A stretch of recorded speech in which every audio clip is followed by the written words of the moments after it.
Hello and welcome back to Strange Stories with the Seeker and the Skeptic. Today we are talking with Penny Barron. Penny is a natural therapist, professor, and author. Penny has had multiple experiences where she has remembered aspects of different lifetimes.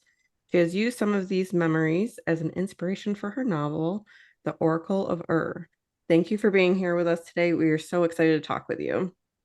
Thank you, Brittany. Absolutely. So first thing that I'm curious about is tell us what exactly is a natural therapist and what does that work look like for you?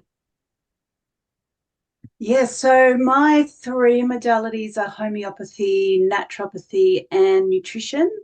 And they kind of span, I suppose, anywhere from the energetic to the physical, which I love in my work because I see a lot of women who have had, say, trauma or they live in a lot of stress and their hormones are all over the shop. And what I find is it usually always starts with a stress. Mhm. And then, we bring it back also down to the physical level too, where we support their nutrition and they're usually very deficient in a whole lot of nutrients. So with the homeopathy, we see the immune system on not just the physical level, but the emotional, mental levels as well. So yeah, we cover kind of the whole spectrum, or I try to anyway. Yeah. I love that. I'm a holistic therapist too, so that definitely speaks to me of, working. I'm more of the mental health, energetic kind of therapist. But I love that you're incorporating, these natural modalities into healing work with people. I think that's really important. Mm. How did you get started with this type of work? Um, I was the weird kid. I grew up in a I grew up in a very kind of white picket fence suburb in Sydney, and my parents they're both geologists, so they're very conventional. I mean, they're a bit off the wall as well in other ways, but they're very kind of in their work very conventional. And I was never into that kind of thing, and I was always the accused of being over imaginative and having these weird dreams and experiences. And my parents would go, "Wow, your imagination's amazing. You make all this stuff up." And it's like, "Well, no, that's my inner world. Don't you get it?" And I'd be the one that would turn up too late to a piano lesson because I was walking and seeing the beauty in the trees and not really paying attention to the time. And um, yeah, I was always the black sheep and the dreamer. And eventually, I just that's just how I wanted to be. I saw this mum who used to come and pick her daughter up, and she had this beautiful flowing dress, and she was a naturopath, and everyone was like, "Oh, she's so weird. She's a naturopath." This is back in like the late 70s, and I was like, "Wow, you're a naturopath! Wow." So yeah, I think it was just meant to be. It was always going to be my path. Yeah. I mean, to me, what I hear is like that was authentic for you. And so it's like, even Yeah. though people were judging that, you're like, I'm leaning into what is right and true for me. Yeah, and I had to go against pretty much every single aspect of life to end up where I am. So it was a bit of an uphill battle, but we got there in the end. Yeah. Yeah. It's very interesting where you get into like with the work you're doing with folks in that manner. Do the types of experiences that you've had that we're going to be talking about, does that ever come into play with you with your practice, like with your job? Sometimes I get little insights, like little flash. It's so weird. I get little flashes of, and it can be as simple as little flashes of a food that's a problem for them, or Okay. little. And I don't. I mean, I pay attention to it when it comes up, or a situation that's. Oh, I don't even know how to describe it, but I get this sense of, oh, okay, this is where we need to go next. And I'm quite a busy person in my head, so I don't always listen to it, but I try really hard to let that guidance happen for me. And over the years, Mhm. because I've been doing this for like 20 years, Mhm. it has gotten easier to get over myself enough to pay attention to it. Mhm. but I wouldn't call myself psychic or anything. It's just, I think we all have that stuff in us. And if we can slow our brains down enough to pay attention to it, I think everybody has that ability. Yeah, I agree with you. I think, everybody has the ability to tap into their intuition. That's what it sounds like, is your intuition is picking up on something. Do you Yeah. feel like it's like energetically you're picking on up on something from that person's maybe system, or how do you see it? To tell you the truth, that part of it, I hadn't really even acknowledged it or thought about it consciously until the other day when this really clear image appeared in my consciousness, and it was a food that this person that I felt that I needed to talk about with this person. I was like, oh, and I don't know exactly where that's coming from, but we're all connected on that deeper level. Hmm. So I don't feel necessarily that it has to be coming from me or them, or maybe it's a combination of the both of us and our energies kind of intertwining on that subtle subconscious level. And at the moment it's this big mystery and everybody goes on about how bizarre it is, but actually I think that's more normal than anything, and we've forgotten. Yeah, say more about that. Like, when was that more normal and how did we forget, or when did we Yeah. forget? Um, Well, this is where it'll start getting weird, but I guess this is strange stories, so It let's sure That's talk what we're is. about here for. We're here for the weird. it. I've got I always feel so weird talking about this because it sounds like I'm insane. I've got memories of um oh God, so long back, but yeah, back to the Sumerian times where I wrote a book about it because it was either that or lose my mind. They were still seeing stuff, like they were still able to connect with the um, at least the etheric, maybe even the astral. There are different kind of layers, and you go to the Hmm. astral when you dream. The Hmm. etheric is what I understand is where all the radio waves and electricity and all of that kind of thing. So it's still kind of maybe part of the physical, but it's that more energetic physical. Hmm. And I have a feeling that the ancient Sumerians and around all of that time, probably up until even the time of the Christ and all of that kind of thing, that people could still see that stuff. And you see in some of the religious art even that Hmm. there are like craft on the churches in this big flash of light and stuff. So I reckon it's only in the last probably up to 1,000 years or so that we haven't been able to, and before that we could. Yeah. So tell us about, where did that all start for you, starting to have these memories from different Mm. lifetimes?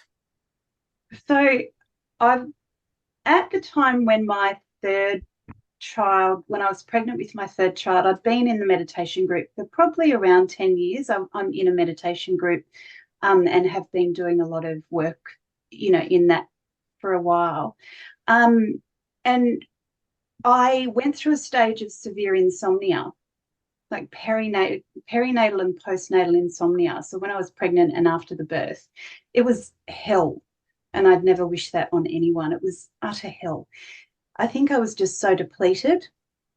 So after that, during the pregnancy, I got these really weird dreams, and I started getting really triggered by people, especially certain people that I met for the first time. But I didn't make anything of it because I was pregnant and there was just so much going on. After the birth, after this period of horrific no sleep and nightmares and weird stuff like running away in a desert under a full moon, like just weird stuff that was just not in my life, and this jumble of just like they felt like memories. Like I don't know if you've got memories of childhood where you go to maybe Disney World or something and you eat the cotton candy or whatever it is you guys call it over there, and go on a ride, and you've got kind of these, they're a little bit fuzzy, the Hmm. memories, but you know that they're from your life. Hmm. There's absolutely no doubt that they're from your life. that's what started happening to me, but they were memories that were not from my life, but that I knew they were. Hmm. How did that feel when you started experiencing that? It was so jarring. And the first time it happened in a really big way was when my youngest was a little bit older, and I was at a party with my husband at the time, and I was introduced to this guy, and I had this massive reaction to him, and it was so just dislocating because there was a part of me that was going, okay, this has happened a couple of times just on a much smaller level where I've had this weird reaction, and kind of said to myself, okay, well, this might just be because I knew that person in past life. I've kind of read about it. Um, just, it's all right, calm down. But with this guy that I met at this party, I was telling myself that, but I was being like assaulted by these feelings, by these impressions. And I wanted to, it was like that guy was an ex, but I'd never ever met him before. And that is the weirdest, most bizarre feeling Mhm. ever, because it was like I knew him, but I didn't know him. Yeah. And, if you come across an ex randomly and there's all those awkward feelings and you're like, oh, yeah, that brings Mhm. everything up. That's what happened. And I was like, surely I'd remember if this guy was in my life. The Right. weirdest thing. So I wanted to rub myself all over him, like there was a lot of attraction, but at the same time, I wanted to slap him and Hmm. hurl obscenities at him. And then I was so discombobulated. I got really drunk. I got really, really drunk, I'm ashamed to say. And I lost, how you lose memory. And I've never really done that before, but I lost myself to the grog. And I was apparently following him around, going, "You're an asshole. I hate you. You're a bastard." And I just remember the next morning, this guy's eyes in my face going, "You don't know me from a bar of shit. Piss off." Like, oh my God. And then I also apparently followed the girlfriend around who he just proposed to. Said to her, "Watch out for him. He's going to gamble all your money away. He's going to treat you like crap. He's not going to look after you properly, and then he's just going to abandon you right when you need him the most." It's so specific. Yeah. And the next morning, I copped a lot of flack for that. He was not in our direct friend group, but he was kind of in an indirect friend group. Hmm. So my brother-in-law, especially at the time, was was they all just bagged me out so badly. Yeah. When did you realize like more about this, like who this person was in a different lifetime for you? Yeah. So once I got over the worst hangover I've ever had, um, I sat down in bed one night and went, I've got to know more. Hmm. I need to understand what that was all about. I said that to the universe or whatever you want to call it, higher self, and I got this dream. We were in the 1920s, and I don't, it's so weird because I am not her, but my memories are mine, but they're not. It's so weird. So she is separate to me, Hmm. but there's this thread running through the both of us. So her name was Isabel, and I can't remember what his name was. I don't know, maybe we'll just call him Peter or whatever. And Isabel and Peter were living in the US somewhere around that Reno sort of area. And I've tried to look them up, haven't found anything. Hmm. And their families were really wealthy.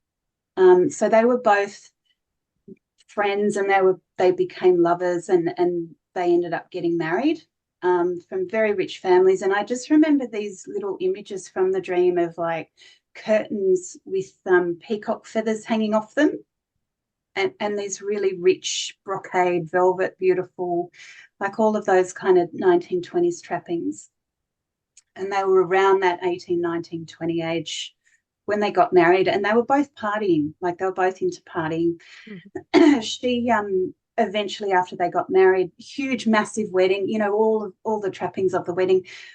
She had kids, she started getting pregnant, and it slowed her down, but it didn't slow him down. So he kept partying and sleeping around and all the rest of it. And she didn't really care when the money was flowing, but once the depression hit, the money dried up and they had to move into this tiny little crappy apartment, which was really miserable.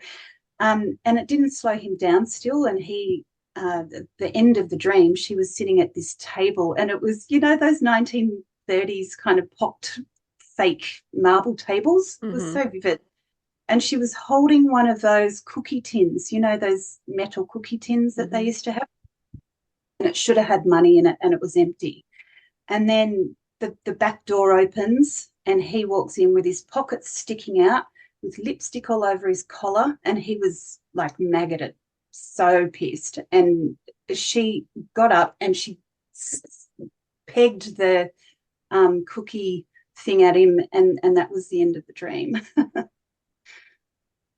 Wow. I mean, so interesting that you met him at a party too, you know, like that parallel right there. Yeah. Paralytic. Yeah. Yeah. Um, do you have any theories or have you done any kind of investigation as to like during this time period Mm. why these things started happening to you for the first time of having these memories? Um, that's a good question. And I've often wondered, was it just because I was really depleted and got really ragged from not sleeping, or was there a deeper reason? And I did. There's another story that kind of runs similar to the one that I just talked about, but it's more personal and a lot deeper. Um, with somebody who I'd probably prefer not to mention, but that kind of unlocked, just in a general sense, it unlocked this huge other world to me in a way, that inner world, and a whole bunch of understanding. Like there are a lot of challenges that came along with that as well, but it was to Mm-hmm. do with the Sumerian kind of past life, as Mm-hmm. well as a couple of others, quite a few others actually. And it triggered a whole lot more. So really all I can say is I guess that was meant to happen. Mm-hmm. And it brought up all of those memories enough where I could write a book. And Mm-hmm. seriously, it was either that or go insane, Mm-hmm. because everything was just there inside. You know, luckily I had started kind of sleeping a little bit better. But, you know, there are a lot of issues at the time with my marriage as well. So I guess I kind of just burrowed myself into writing.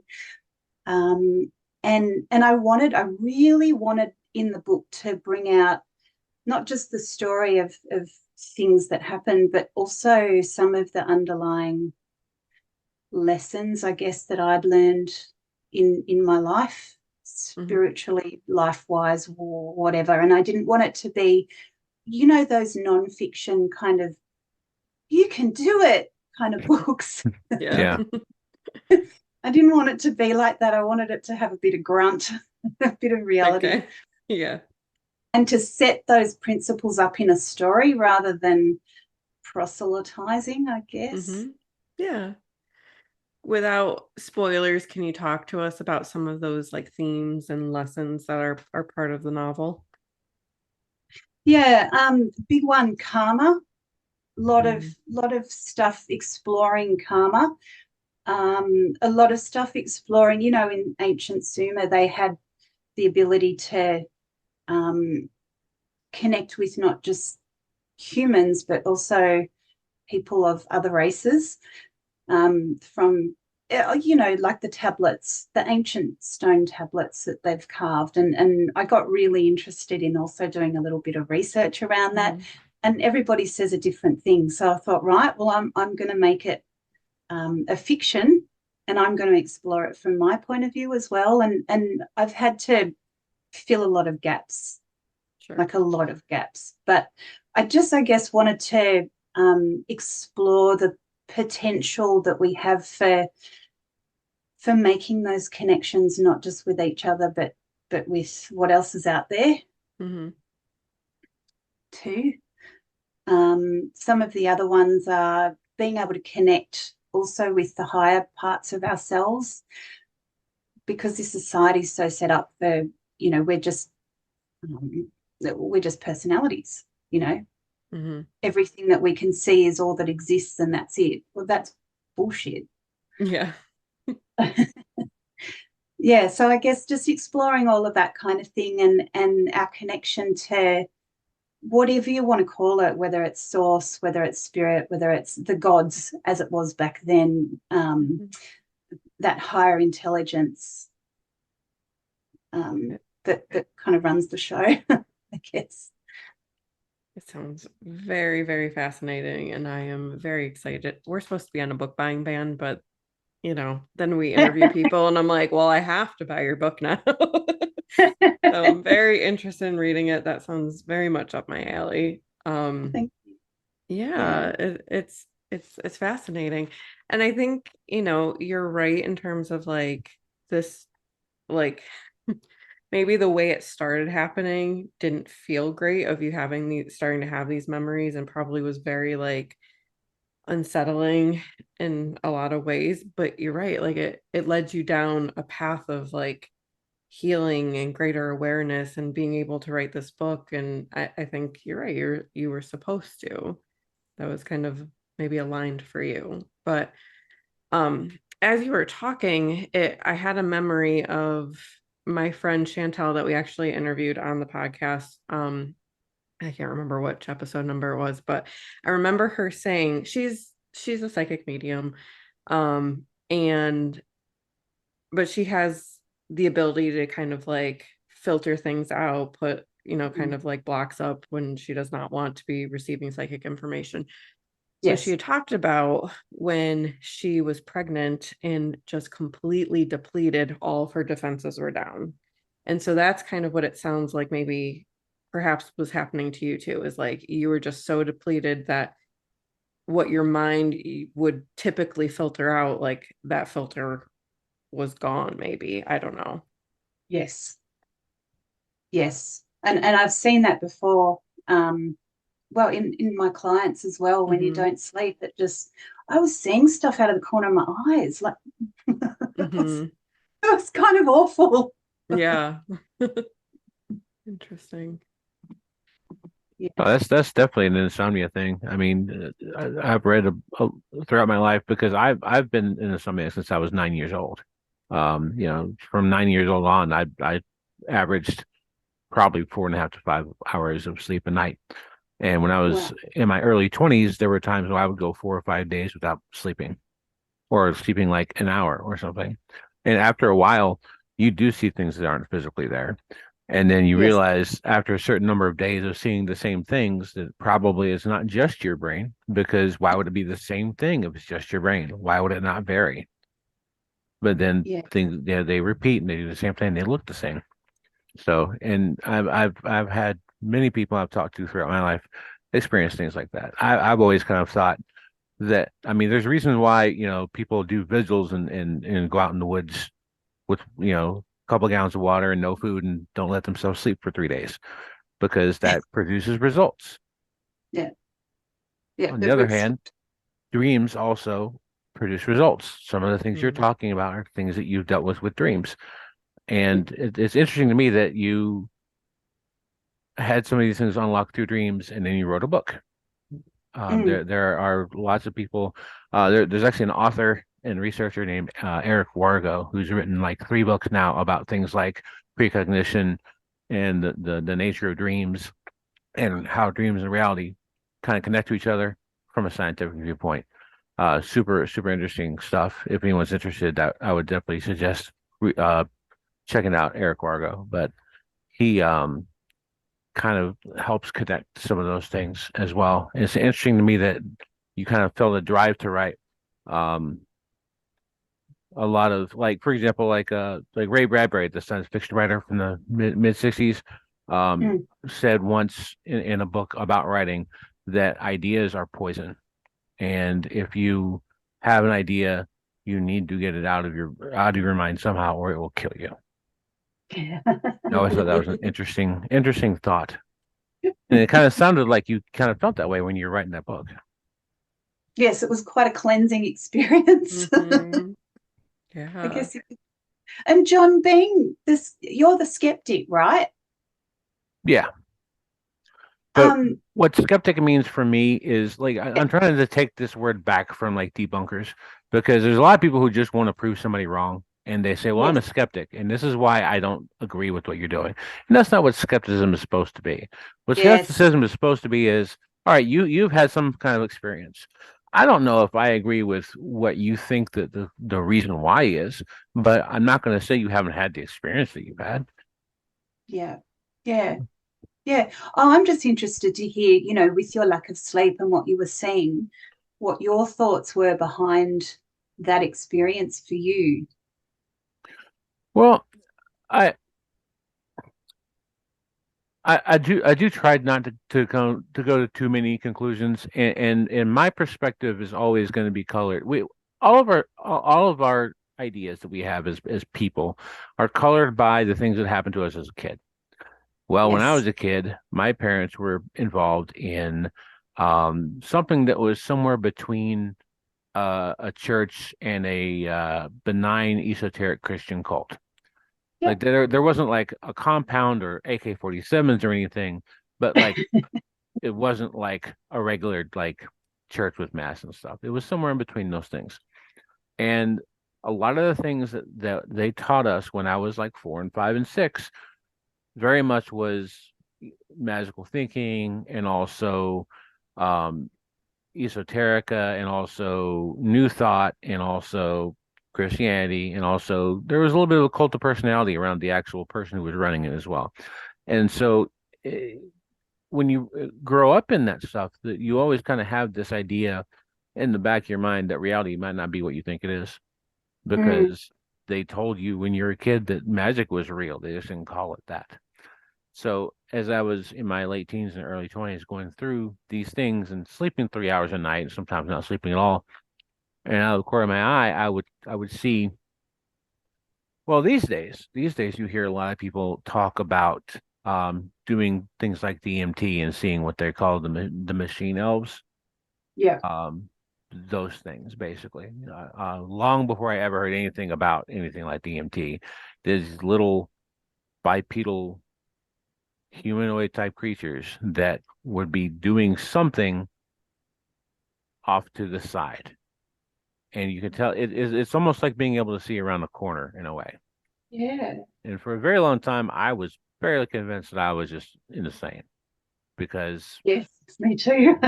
for a long time I had not met anyone who had experienced anything like that. And I'm 42 now, so like this has been 20 some odd years between that happening and today.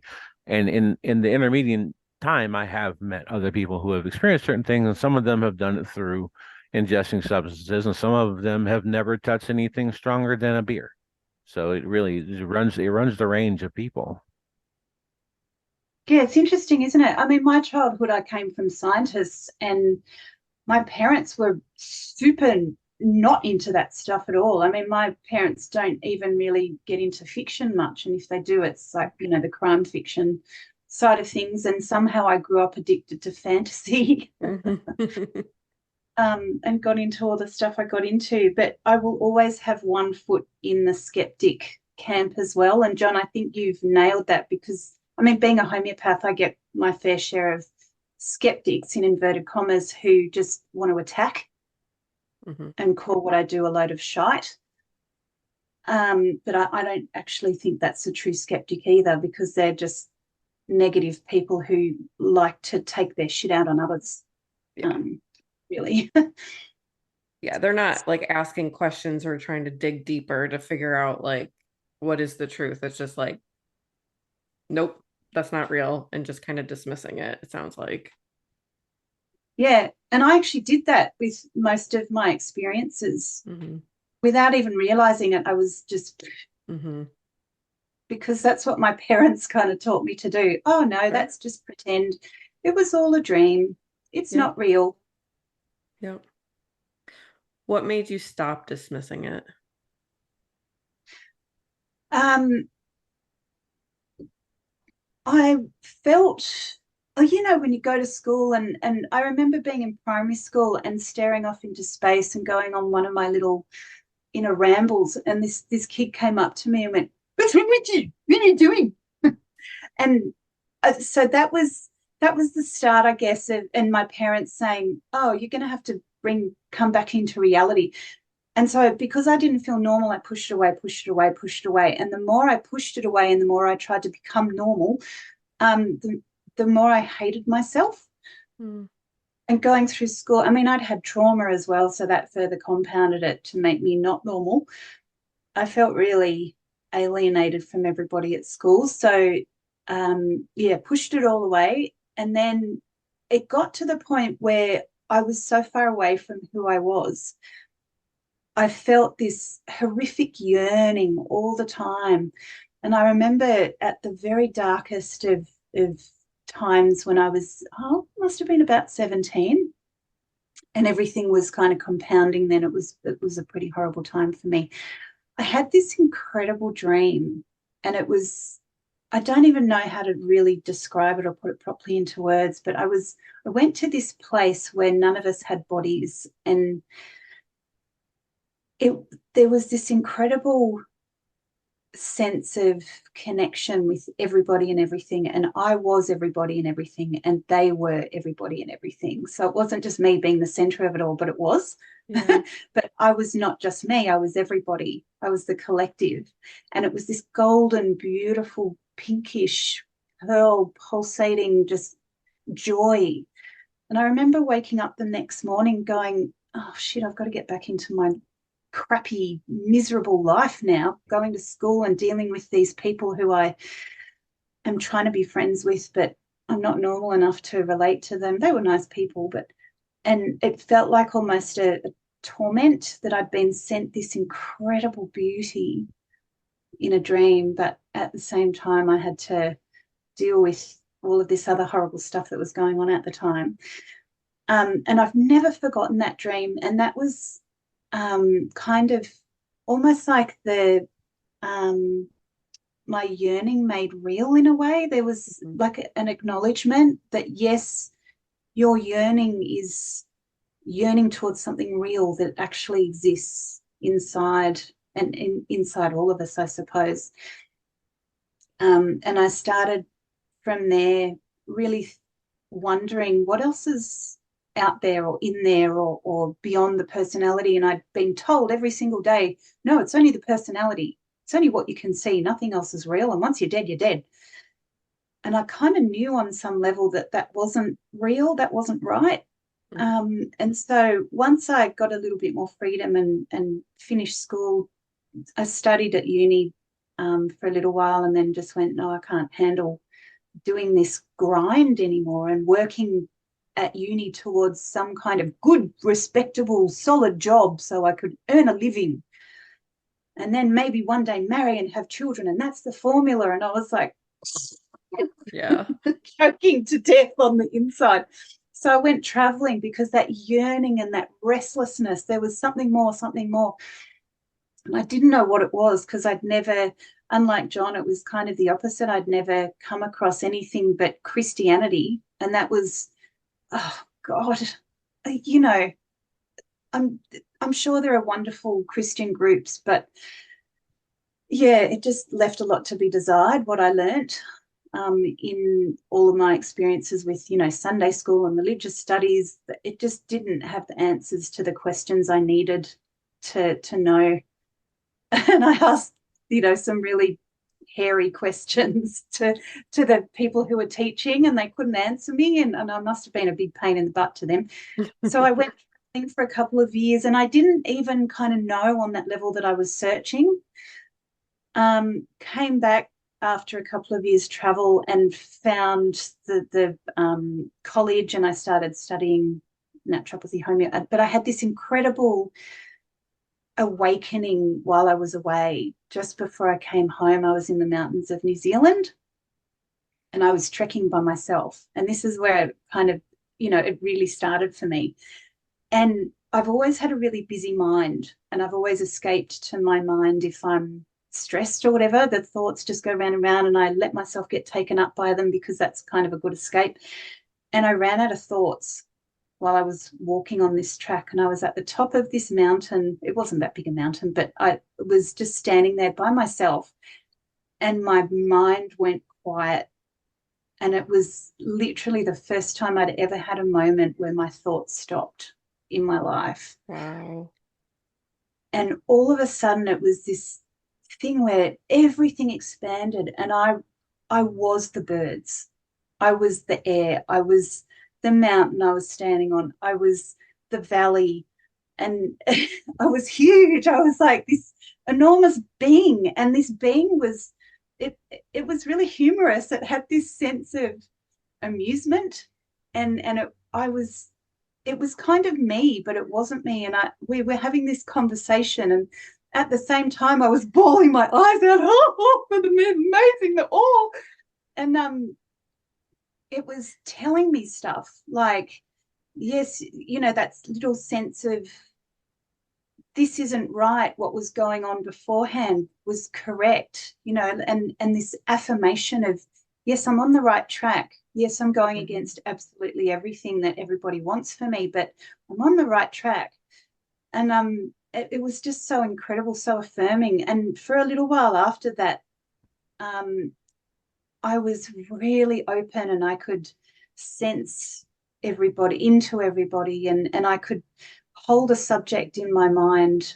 I don't know, whatever it was that I was thinking about back then, and I would get this stream of just stuff being downloaded into my mind. But it was, it wasn't like what's 367 times, but it wasn't anything like that, or any facts. It was just this stream of knowledge, I suppose. And I got home, and it felt like that was the culmination of my years away. Like that was what I was looking for.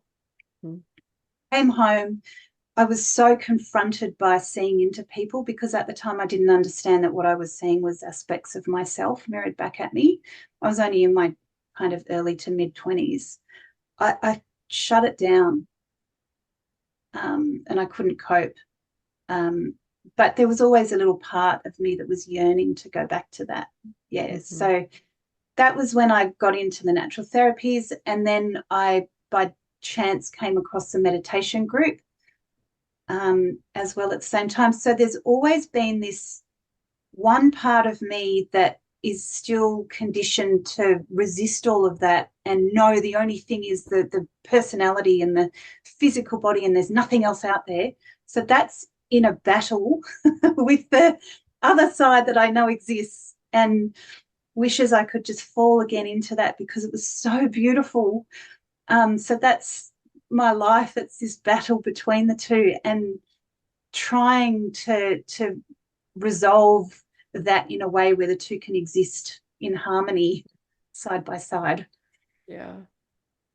Those are definitely beautiful stories and experiences that you had. And I mean, when I hear both the dream and the experience you had on the mountain, to me, it's like you were experiencing oneness, right? Like just this interconnection with everybody, everything. And it's beautiful. And it's interesting to me that both of those times were like, you were completely alone. There's nobody else, right? There's no other distractions. There's no other opinions or, anything else to fight against. It's just your authentic self was like really coming through in those experiences. Yes. Yeah. And I've had a couple of other awakenings like that in different situations, some of them with somebody there and other times not. And one time when I was really sick with COVID, and I took a really high-powered homeopathic remedy, and because they work on the energetic level, I had one of those experiences, it's all one, it's real. Yeah. Oh, I'm never going to come down. And then, of course, you come down. Come down. Yeah. I think that's the experience of a lot of people, is like you have that intense awakening and we we can't hold it forever, because we Yes. do have to live in the physical world where there is the mundane reality and other people and stuff like that. But it's like when you experience it, it's just whew, So wonderful. amazing. It It's is. like a drug and you want to go back. Yeah. I want to go back, but at the same time, I'm terrified to go back because it's almost traumatic being in it because it's like your whole personality gets shaken to its core. And then Mm, afterwards, it's like, oh, I want more, but oh God, I don't think I can handle it. yeah.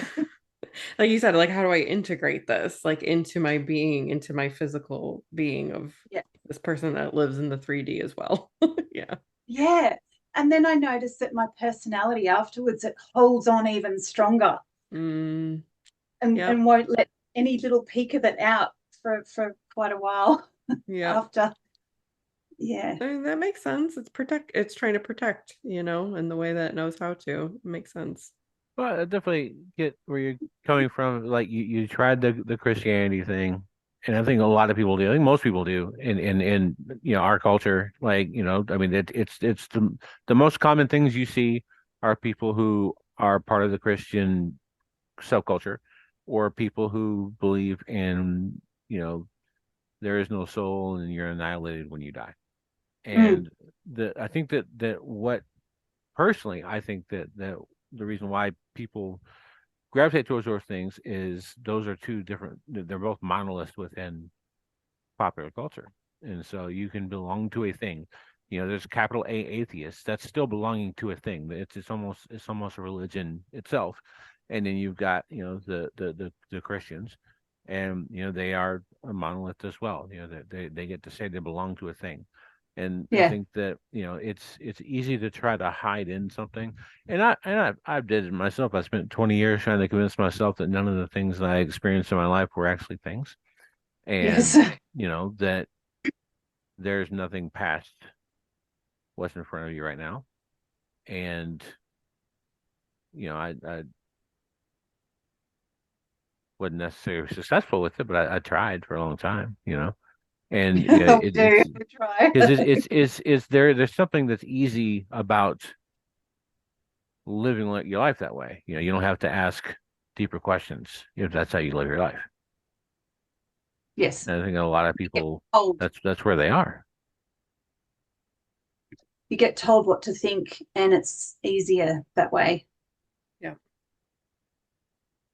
But one thing I really couldn't reconcile with all that, you know how in the Christian religion they say if you don't follow the Christian tenets, the rules, I suppose, whatever it's called, you'll go to hell, and you'll go to hell forever. So only a tiny, tiny percentage of people will actually end up in heaven. That means because all of us are so effed up in our own ways and we sin in inverted commas all the time. So pretty much all of us are going to hell until aside from this tiny little percentage who apparently do everything right. But on the same token, Jesus is all merciful and apparently loves us and wants the best for us. So how does that balance out? And for Hmm. me, understanding the concepts of this is even before I had any of the memories or anything, understanding the concepts of reincarnation really answered that for me because we get chance after chance after chance after chance until eventually we get to that state that I've learned is actually enlightenment, not some kind of weird accepting Jesus into my heart in the shape of a biscuit and a little glass of wine or whatever it is. um, For sure. yeah, and because that stuff did nothing for me. I've been to church, I read the Bible. Bible's interesting. She begat whoever and swapped somebody for some camels, and And there were, in amongst all of that, there were some interesting stories that I thought, oh yeah, and you can see the parallels between that and maybe some of the Sumerian stories about the flood. All of that's really fascinating, and there was a little bit of good stuff in there. But I think my problem with the Bible is that it's been, you know, it was in ancient Amoraic, then it went to Latin, then it went to something else, then it went to finally to English. And you can imagine the amount of Chinese whispers going on there with all the interpretations and the cultural filters that it's been put through and everything else. No wonder people just have so much trouble trying to interpret it when it's, and apparently it wasn't even written when the Christ was around. It was like hundreds of years later. No, there actually are no historical references to the person that they are calling Jesus until 98 AD. That's the first Yes. historical reference to that person. The first reference that ended up in what we call the Bible was written in 66 AD, which would be the Gospel of Luke. It's been a long time, but Luke, I believe, was the first one. That would have been written in about 66 AD. And the reason why I know that all this crap is I actually stayed in Christianity until my early 20s. I actually almost became a pastor. I Oh didn't wow! So really. you know a whole lot more than me. Well, you just the things that you've just said tells me you know more than the average Christian because you read the book and most of them don't. The average Christian has read like 30% of the Bible, if that. Really? Oh yeah, absolutely. Most of them have not read that document. But what most people in and out of that religion don't understand is depending on what version of Christianity you have, you get anywhere between 66 and 73 individual documents that make up the Bible. Yes. That's different books within what they call the Bible. They were written as old as 2,500 years ago and as recently as 1,800 years ago. And they've taken these things and they've more or less agreed on these core things, and they say that is a book. Well, it's 666 books, and you're putting them in the context with each other, but they're written in different cultures, in different. I mean, even if the location is the same, and most of the time it's not, the people doing the writing have different value systems and different beliefs, and so Yeah. you're trying to equate basically like 900 to 1100 years worth of evolved belief as to be the same religion, and it's not at all. And Yeah. adding into a lot of things like with modern Christianity, most of the stuff that modern people think about with Christianity comes from Renaissance sources. Dante's Inferno talks more about hell than the Bible does. Yeah. That's just And I understand also from, what I've learned in the meditation group that hell feels like forever, that we all go through various states of hell while we're in our bodies and out. But hell doesn't last forever. We go through hell, it feels like forever, and then we come out the other side and we, whether we're in the after death condition or whether we're in our bodies still, it feels like forever, which is why that there's that belief that we go to hell forever and then we never come out. But I mean, to me, that just seems pointless. Mm-hmm. Yeah. Like just some of those teachings, I was like, but hang on, what? Yeah, this doesn't fit for me. Doesn't fit. Doesn't add up. Yeah. Tell us a little bit about the meditation group that you're in. Like what kind of meditation practices do you do in that? So it's called Foundation for Higher Learning, and it's basically this synthesis, I suppose, of East and West. And the teacher's name is Imre Valion. So I remember back when he was kind of he's not teaching anymore because he's very close to the end, unfortunately. But he used to kind of tell the story about how a lot of people thought that he was full of shit when he said that he wanted to kind of unite that Eastern way of thinking and the Western way of thinking and bring about trying to work out what was the core of the great religions. You know, they're all based on this beautiful, amazing, you know, bringing ourselves back to oneness, bringing ourselves back from that separate consciousness, that consciousness that we're separate islands, and being able to kind of walk that path back to unification and all of that kind of thing. So it's, John, it sounds like from what you've done in your esoteric travels, with, you know, what you were doing in your childhood, there's probably quite a lot that you covered then. So that it's what we do is like a mix of wisdom talks, looking at the structure of the universe, the structure of a human being, how a whole bunch of stuff works. And then there's the practices where we do sound work, or we do mantra or chanting or stuff like that. So experiential as well. That's very That interesting. sounds really interesting for sure. Yeah, I love that. Is that something you Yeah. do in person, or is that something that's online? These days, both. Since COVID, it's both, but it used Mm-hmm. to only be face-to-face, and then they have these retreats that you go to if you want to. Mm-hmm. And that's where kind of the new energies are brought in. Mm-hmm. I've got those books. He's written this incredible series called Heavens and Hells of the Mind. Mm-hmm. And it's basically kind of like a whole bunch of info on you know, how the universe is and the structure of a human being, all of those kind of, I guess you'd call it basics. Yeah. Yeah, Very interesting. it is.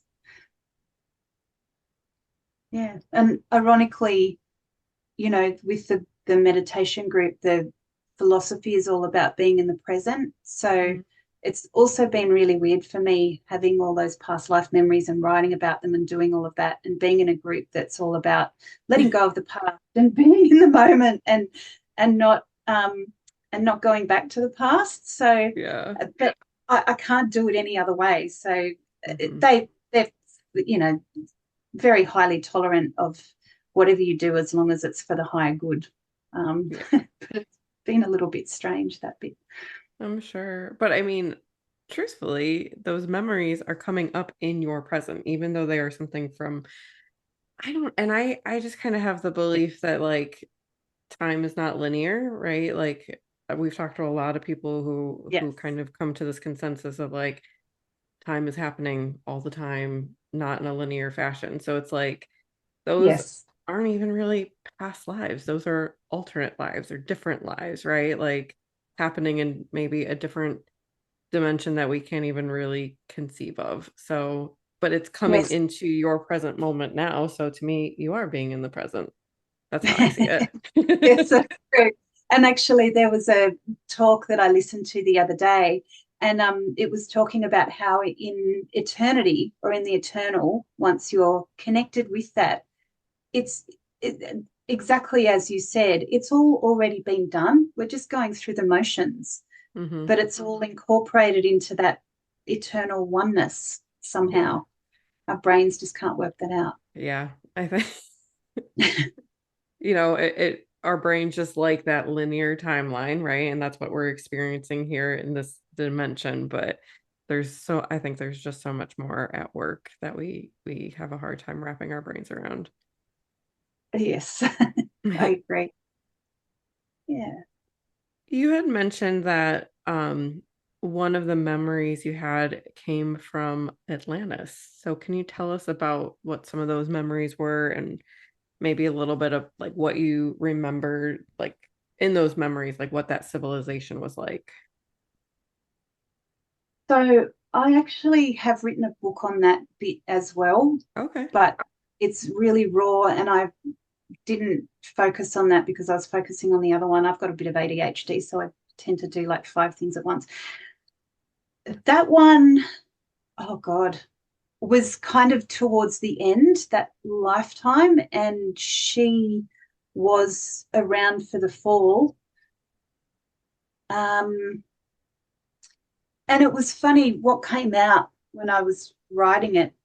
She grew up in this tiny little village on kind of the other side of the mountains to the main, the city of Atlantis. And she had to make this trek across the mountains to join up with, there's a whole story around it. Anyway, back then they used the pyramids as power producing, and they did a lot of mantra and stuff in order to produce power. And everybody was able to see, everybody. But even back then, towards the end, that was when there was a lot of darkness going on and a lot of black magic. So people, rather than just beating each other over the head like they do these days, they used a lot of cursing, making curses and flinging them and fighting that way.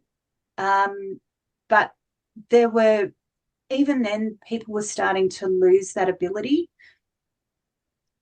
And the flood, they kind of brought it on because there was this enormous imbalance of horrible energies that the earth couldn't handle. And so there was, a massive earthquake. There was a whole bunch of other stuff that happened. And that's why they all died, because of the hideous darkness that they were doing. And in a way, there's a lot of parallels with our society now, because we don't realize, but we're still using that stuff, that darkness. But we're just not really aware of it. We lost the ability, basically, to use that stuff. We lost the power to do that in Atlantis because it was so misused. But we've still retained a little bit of that today. So, I know somebody who wished her husband dead, and the husband was abusive, but he died. So these things still happen. It's just we're not really believing that they can. Yeah. Do you see that as like how people would talk about like manifestation, like your intention is directing the Yeah. energy and kind of co-creating the reality that you're living in? Absolutely. We are creators. Thank you, Brittany. I was getting a bit lost there in the mishmash. But that thing where we get told in the personality world that whatever happens to us is just random. But that's not true. We're creators. And, people go around going, God doesn't exist because we've got this horrific situation in the world now. No, we've created that. That's all us. Yeah. We're creators, and we can create differently if we want to. Just looking at the political situation over in the US at the moment between those two, oh God, and it's kind of similar in Australia, and all I hear is everybody going on about how shit our leaders are. Well, how about en masse we envision what an awesome leader might be? Go and how about we create that en masse? Yeah. Instead of just sending hatred towards they're crap, but at the same time, complaining and sending shit vibes to them, it's not going to make them any less shit. Yep. I will join that movement with you. Yeah, let's all have a movement to visualize awesome leaders. Yes. Yep. Our countries. Peace and harmony, and just need to make better choices as a people, at least here in the States. We just need to. I don't know how it is where you are on a national level, but here, the idea that the two-party system is the only thing that can happen is so ingrained that people just go along. They just go along with it. They just go along with there's two parties, and that's just what it is. That's it doesn't have to Yes. be. Yeah. That's not what it was originally envisioned as, and it does not have to be that way. But until people decide that it doesn't have to be that way, it's going to continue to be that way. So we need to make better choices. But people they've almost forgotten that they've got the ability to make a better choice. Yeah, it's so disempowering. And it's the same in Australia. Everyone's just going along with it, watching the footy, having their little, amusements, and that's all that matters. Yeah. It's very frustrating. But I think you're right in terms of like it has to be a collective movement. Like we can envision it, right? But Yes. but yeah, we need a lot of power, a lot of energy, a lot of different choices, like Jonathan's saying, behind it to really make Yes. that shift. So if anybody else is listening, join the movement with us. Let's all envision. And I think that's starting. I know in Australia, when the whole COVID thing happened, there was this repositioning of society and a polarizing, which isn't necessarily a good thing. But at the same time, those people who didn't necessarily agree with what was going on, they started forming their own community, and there's been this real movement of people who are looking for something better, who want to start to work towards something different than just. Mm. I have not seen that in the United States. Oh, I don't, I I think. mean, go ahead. What were you gonna say? Well, I have talked to a few people in the Have United you? States where they've got their little pockets. Mm-hmm. So I need to maybe I'm find not. that pocket. Yeah. I mean, I think what I see is that there's more people who are interested in the spiritual and metaphysical. So they're Yes, more interested into a spiritual metaphysical healing path, kind of exploring that reality isn't exactly what we've been talking about is, the personality and stuff like there's more to it. So I have been seeing that's my personal experience. I see yeah, that me too. more Yeah, getting more popularized.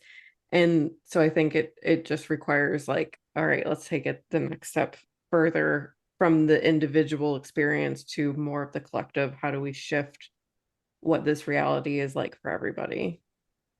and I think that needs activism, and not Mhm. tying ourselves to trees activism and Yeah. waving banners, but maybe that's a good thing too. Yeah. But that inner activism, that decision, okay, and I think it starts with our own little bubble, making our Hmm. bodies and our lives the best that they can be, so we're not trying to escape all the time, and then that bubbles out to other people, Hmm. sharing that.